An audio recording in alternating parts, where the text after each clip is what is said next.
साथ साथ में अंतर्राष्ट्रीय महिला दिवस भी मना रहा है हंगामा टाइम। जिस तरह से लखनऊ की कुछ खास शख्सियतों से खास बातचीत कर रहा है, इस कड़ी में अंतर्राष्ट्रीय महिला दिवस पर लखनऊ की कुछ खास महिलाओं से खास बातचीत कर रहे हैं, जहां एक महिला एक माँ है, बेटी है, पत्नी है, बहन है, उसके कई रूप है, लेकिन साथ में जो उसका एक रूप है महिला का, महिला अपनी जिम्मेदारी किस तरह से निभा रही है और किस तरह से अपनी पहचान बाखूबी वो बना रही है।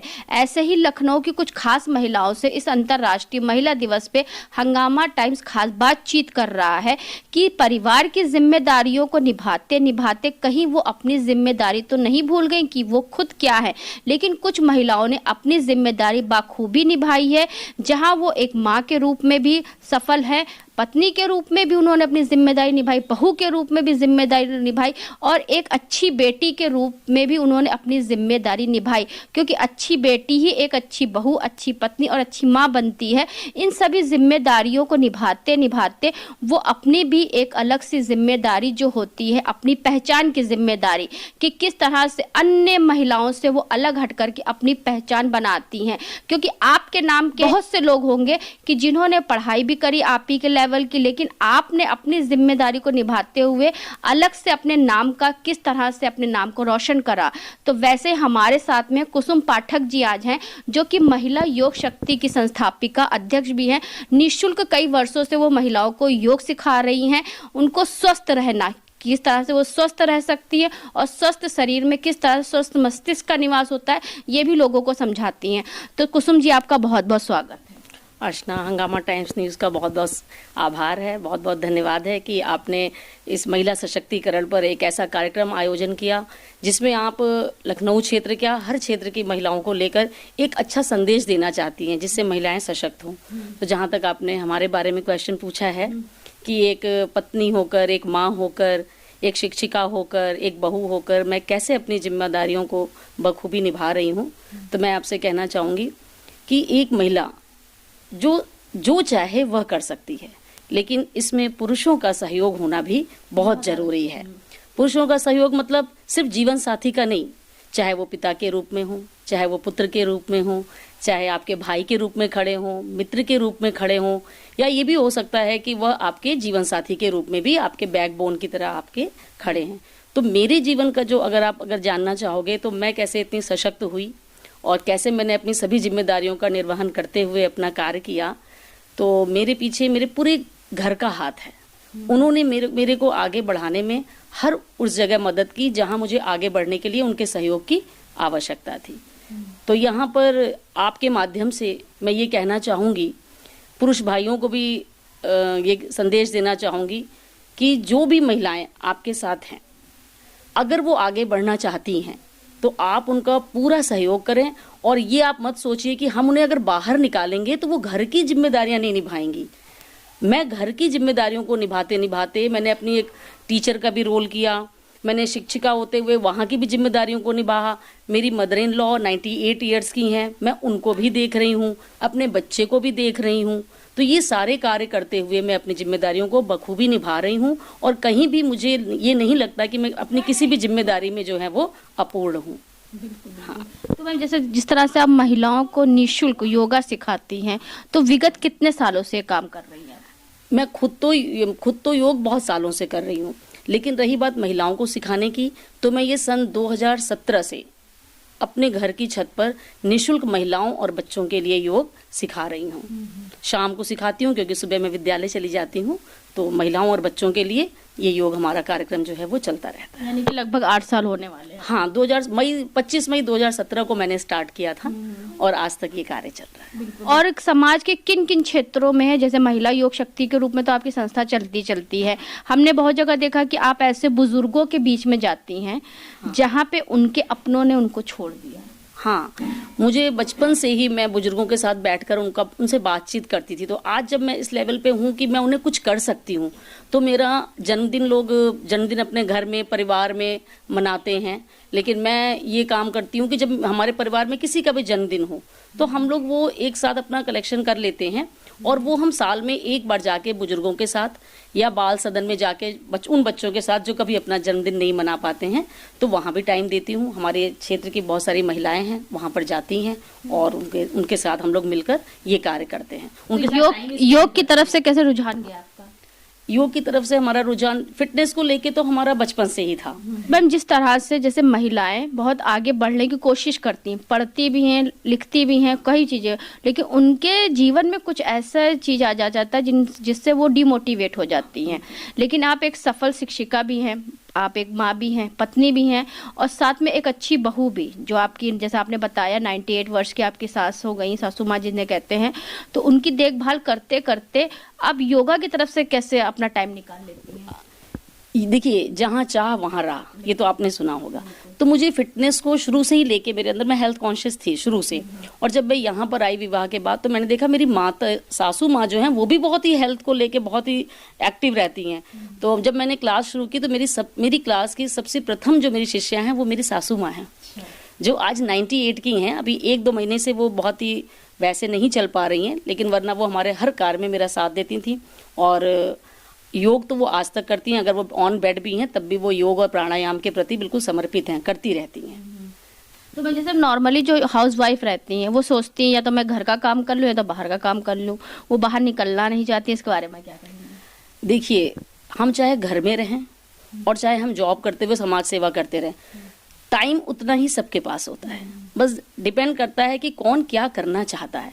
अगर कोई सिर्फ खाना बनाकर सिर्फ सोना चाहता है, सिर्फ घर में रहना चाहता है, तो वो उसकी मानसिकता है। लेकिन मेरे को ये है कि मुझे अपने घर को भी देखना है। अगर मैं जॉब करती हूँ मुझे वहाँ भी 100% देना है, और मुझे समाज में एक मनुष्य होने के नाते सिर्फ मेरा यही कर्तव्य नहीं है कि मैं सिर्फ अपने परिवार को देखूं और बस अपनी नौकरी को देखूं। मेरा कुछ कर्तव्य बनता है समाज के प्रति, जो मैं योग के माध्यम से दे रही हूं। और जहां जैसी जरूरत होती है, कुछ कभी कभी घर में लोगों के कुछ ऐसी प्रॉब्लम आ जाती है, तो हम लोग जाके, अपनी हमारी 4-5 की टीम है, मैं जाके उसको भी सॉल्व कर देती हूँ। और यकीन मानिए, हम लोग जितने भी घरों में आज तक गए हैं, चाहे सास बहू की समस्या हो, कोई भी समस्या है, उसको सॉल्व करके ही आए हैं। तो ये अपने आप में एक अच्छी ऊर्जा देता है कि हम किसी के काम आ सके। जैसे आप लोगों ने वृद्धों के लिए एक नया कार्य शुरू किया हुआ है, वृद्धों के लिए नया कार्य शुरू किया हुआ है, तो वो किस बैनर तले होता है इसका? वो हमारी एक मित्र हैं, निशी त्रिपाठी जी, तो उन्होंने मातृशक्ति न्यास के नाम से अपना एक NGO खोला है। तो वो चाहती थी कि मैं उनके साथ वहाँ पर जाऊँ और काम करूँ। तो काम तो चूँकि मैं स्कूल में करती हूँ तो नहीं, हाँ, लेकिन ये है कि हम लोग साल में 3 से 4 बार वृद्धाश्रम जाते हैं और उनके साथ टाइम स्पेंड करते हैं, क्योंकि ना उन्हें हमारा सामान नहीं चाहिए। वृद्ध लोगों को जो मैंने महसूस किया, वो ये कहते हैं कि आप लोग आइए और हमारे साथ 2-3 घंटे टाइम स्पेंड करिए, तो वो हम लोग करते हैं। जैसे आप आर्मी के स्कूल में पढ़ाती हैं, वहाँ पे जब आपको ऐसी कोई महिला दिखती है जो पुरुषों के बराबर, यानी कि बड़े लेवल की, जब बैठती है उनके साथ में, तो कैसा प्रतीत होता है? पुरुषों के लेवल में देखिए, ये जो एक मानसिकता है लोगों की ना, कि महिलाएं पुरुष के बराबर में बैठना, पुरुष के बराबर में चलना, मेरा मतलब वो नहीं है। जैसे कि होता नहीं है एक पोजीशन, यानी कि पहले, हाँ जी हाँ, जैसे होता पहले, जैसे एरोप्लेन होता था, जो एयरफोर्स में जो पुरुष सिर्फ आपका एरोप्लेन चलाते थे, लेकिन वहीं पे महिलाओं ने भी वहाँ किया। जैसे माउंट एवरेस्ट पे चढ़ने वाली जो महिला थी, ठीक है, तो वैसे ही जब जैसे होता नहीं कि आप अच्छी शिक्षा लेकर के, अच्छा ज्ञान लेकर के जब आप उस लेवल तक पहुंचते हो, जहाँ पे जैसे पिछले प्राचीन काल में कहते थे कि ये आप महिलाओं का काम है घर संभालना, बाहर जाना आपका नौकरी करना काम नहीं है। जैसे रानी लक्ष्मीबाई थी, तो रानी लक्ष्मीबाई ने भी बहुत सारा संघर्ष किया, तलवार चलाना किस तरीके से क्या सीखा। तो युद्ध में के मैदान में भी महिलाओं को नहीं भेजा जाता था, लेकिन उन्होंने ये बताया कि हम किस तरह से युद्ध क्षेत्र में भी अपना पराक्रम दिखा सकते हैं। वैसे ही हम बॉर्डर पे भी अपना पराक्रम किस तरह दिखा सकते हैं, अन्य महिलाओं ने सिखाया। तो नहीं, देख के गर्व होता है कि आज इस आधुनिकता में भी हमारी महिलाएं जो हैं बॉर्डर पर अपनी सेवा दे रही हैं, कर्नल के रूप में दे रही हैं, ब्रिगेडियर के रूप में दे रही हैं। इवन कि ये आपका कमांड हॉस्पिटल है, वहाँ पे कितने लोग ही सब डॉक्टर हैं, तो इस तरह की जो सेवाएं वो दे रही हैं। बॉर्डर में घायल हो जाते हैं तो वो डॉक्टर के रूप में हैं, तब भी वहाँ पर जाकर सेवाएं दे रही हैं, दिन रात वहाँ रह रही हैं, घर परिवार छोड़ के रह रही हैं।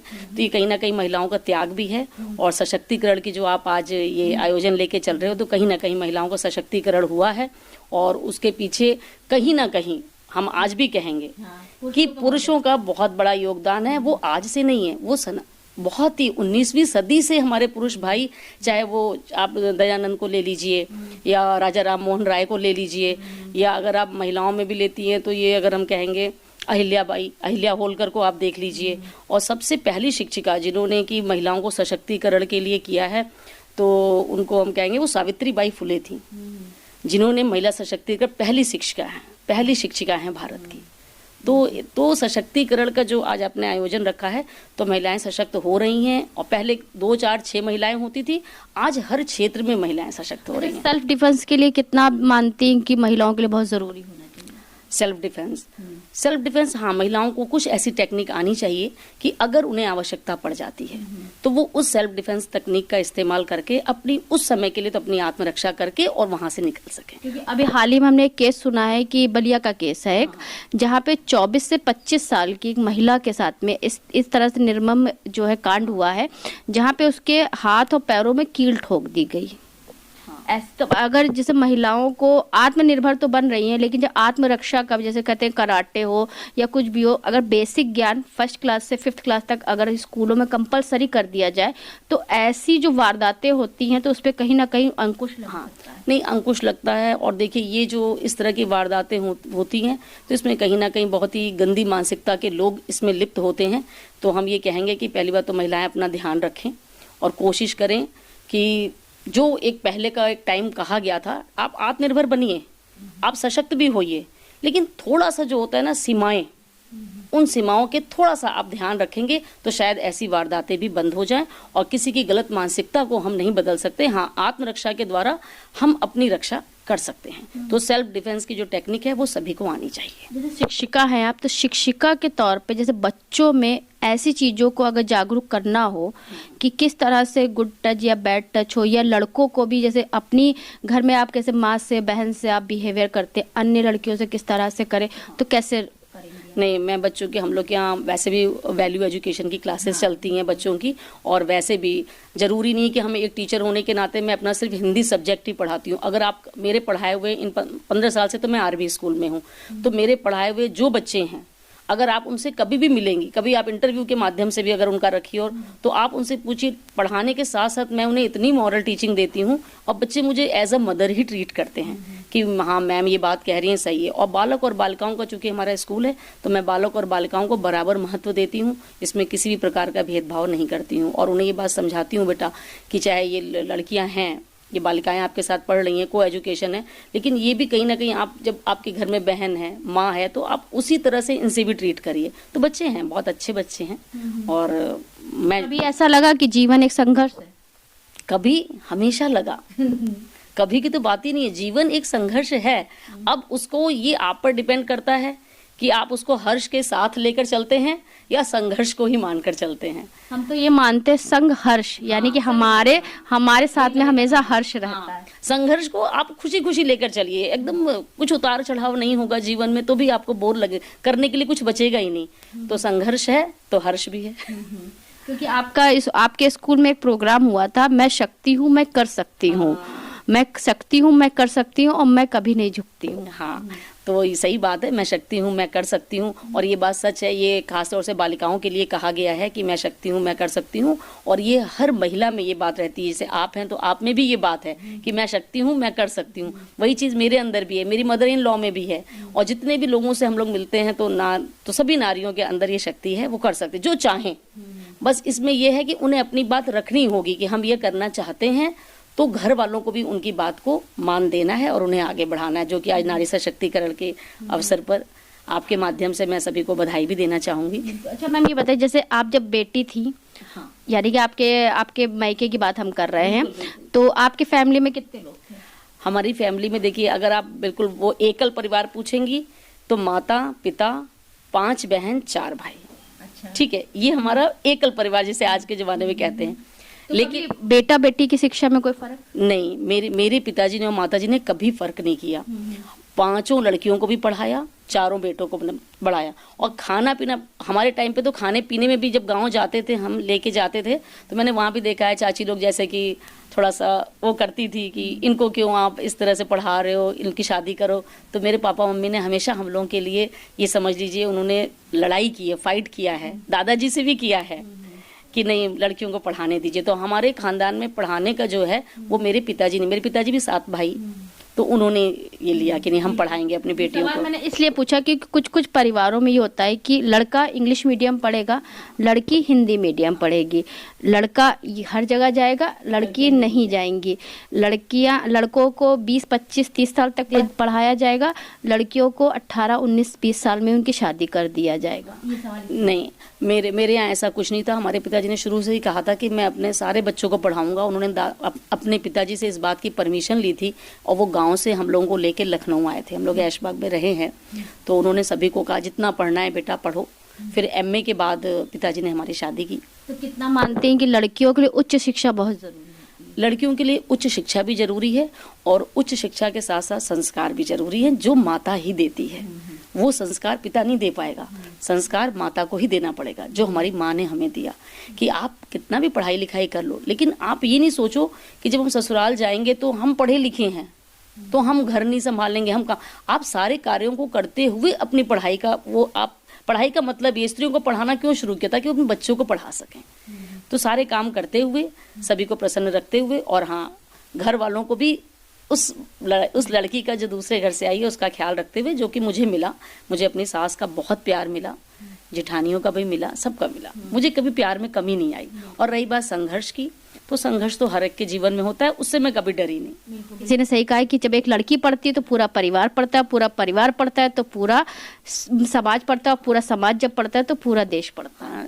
जब मैं आई तो मेरी नंद की बेटी यहाँ थी, मैंने उसको ही पढ़ाया, जेठानी की बेटी थी उसको पढ़ाया। अब तो सबकी शादी हो गई है, लेकिन सभी के साथ बहुत ही अच्छा। तो ये आपका बिल्कुल कहना उचित है, जब एक लड़की पढ़ती है तो पूरा घर पढ़ता है और समाज भी पढ़ता है। बिल्कुल। तो मैम, इस अंतर्राष्ट्रीय महिला दिवस पर और जो होली फेस्टिवल है, तो सभी महिलाओं को, सभी देशवासियों को क्या शुभकामनाएं देना चाहेंगी? अंतर्राष्ट्रीय महिला दिवस पे मैं ये संदेश देना चाहूँगी, महिलाओं की जो भी इच्छा हो, जो करना चाहती हैं वो खुलकर करें, अपने जीवन साथी को बताएं, जिसके साथ हैं वो बताएं। और पुरुष भाइयों से निवेदन करूंगी कि वे उनका साथ जरूर दें और उन्हें सशक्त बनाएं। और अंतर्राष्ट्रीय महिला दिवस पे सशक्तिकरण का सभी को बहुत बहुत बधाई। और होली पे? होली रंगों का त्यौहार है, जैसा कि देखिए यहाँ दिख रहे हैं, बहुत सारे रंगों का त्यौहार है। होली में अगर आपसे किसी का मन मुटाव है, जो मेन संदेश है, आजकल छोटी छोटी बातों पे लोग मन मुटाव कर लेते हैं, तो अगर किसी को किसी से भी मन मुटाव है, रंगों का त्यौहार है, गले मिलिए। ये मत सोचिए वो पहले बोले या हम पहले बोले, एक दूसरे से मिलिए, खुश रहिए और खुश रहने दीजिए, खुशियाँ फैलाइए। रंग जो खुशियाँ फैला, रंगों का त्यौहार है, दिल से मनाइए, फॉर्मेलिटी नहीं, उसको दिल से। अगर आप किसी त्यौहार को सेलिब्रेट करते हैं तो वो त्यौहार की खुशी और उसका जो मैसेज है वो लोगों में जाना भी चाहिए। ये नहीं कि आप होली का त्यौहार है, सबको विश कर रहे हैं, लेकिन आपसे उनका कोई मन मुटाव है तो आप उनको इग्नोर करके चले गए, गलत।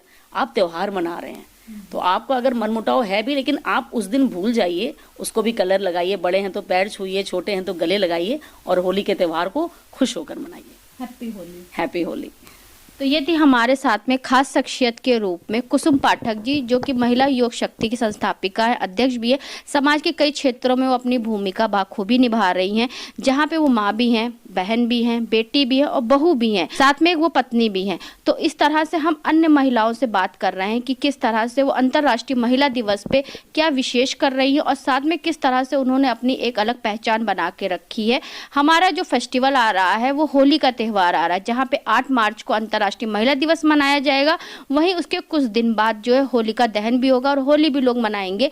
तो जो ये आपको रंग दिख रहे हैं, ये अनेकता में एकता की मिसाल ही देते हैं कि जिस तरह से ये रंग सिखाते हैं कि हम लोग आपस में मिलजुल करके रहें। वहीं पे हमने कुसुम पाठक जी से बात करा, जिन्होंने सबको जो है मिलजुल करके फेस्टिवल मनाने का संदेश भी दिया। तो ऐसे अंतर्राष्ट्रीय महिला दिवस पे और होली फेस्टिवल पे हम लखनऊ की कुछ खास शख्सियतों से खास बातचीत कर रहे हैं। इसी खास कड़ी में थी आज हमारे साथ में महिला योग शक्ति की संस्थापिका अध्यक्ष कुसुम पाठक जी। तो इसी के साथ मैं अर्चना आपसे इजाजत लेना चाहूंगी। धन्यवाद, बने रहिएगा हंगामा टाइम न्यूज चैनल के साथ। हंगामा टाइम्स की तमाम खबरों को देखने के लिए हंगामा टाइम्स को सब्सक्राइब कर लीजिए और बेल आइकन दबा लीजिए। अगर आपको ये वीडियो अच्छा लगा हो तो लाइक बटन प्रेस कर अपनी प्रतिक्रिया हमारे कमेंट बॉक्स में देना मत भूलें।